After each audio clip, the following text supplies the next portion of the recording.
सादर जय जैन। आज हम आए हैं स्वस्ति धाम जहाजपुर राजस्थान।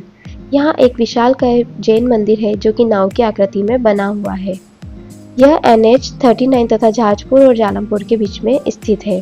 स्वस्ति धाम अतिशय क्षेत्र भीलवाड़ा से जहाजपुर रेलवे स्टेशन में 100 किलोमीटर पड़ता है और जयपुर से 180 किलोमीटर दूर है।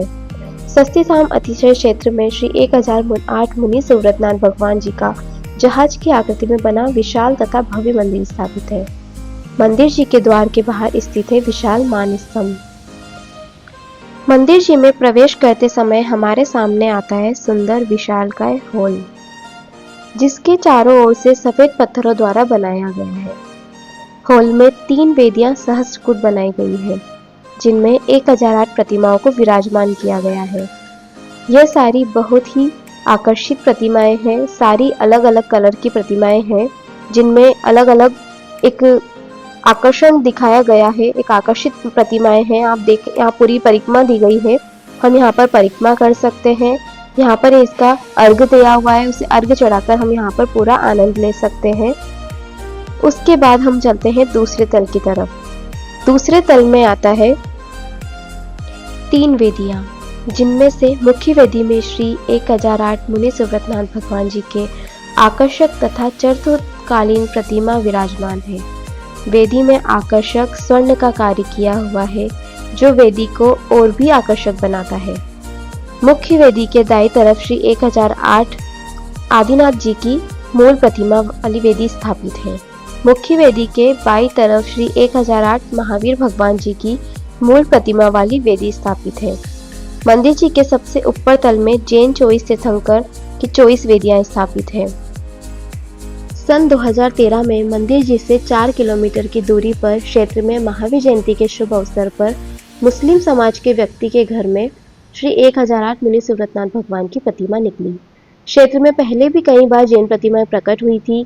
इस बार 1008 महावीर भगवान जी के पावन दिन पर भगवान मुनि सुव्रतनाथ भगवान की प्रतिमा प्रकट हुई। प्रतिमा को देखकर सभी मोहित हो गए। प्रतिमा देखकर लग रहा था कि मानो प्रतिमा नीलम से बनी हो। प्रशासन के कर्मचारियों ने सोचा प्रतिमा करोड़ों रुपए की होगी।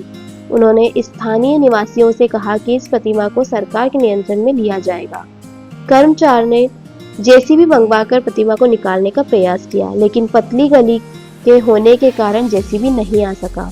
जैन समाज के लोगों ने मिलकर प्रतिमा को उठाकर एक ठेले पर रख दिया।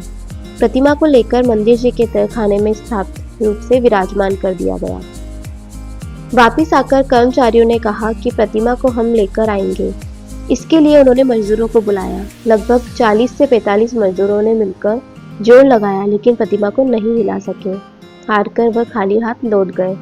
पूरे 1.5 महीने तक प्रतीक्षा के बाद सरकार ने प्रतिमा को जैन समाज को देने का निर्णय किया।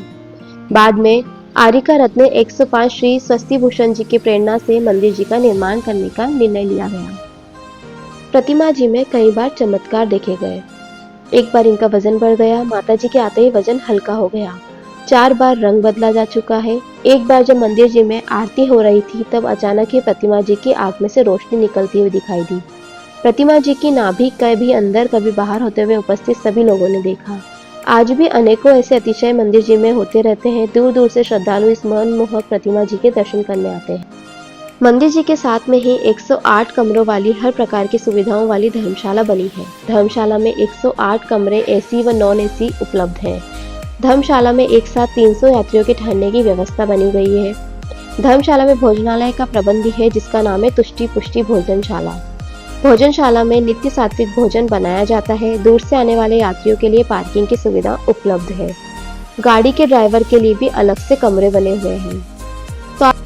तो आप यहाँ आकर कभी भी रुक सकते हैं और इस वातावरण का आनंद ले सकते हैं। सादर जय जिनेन्द्र। जैन धर्म की जय।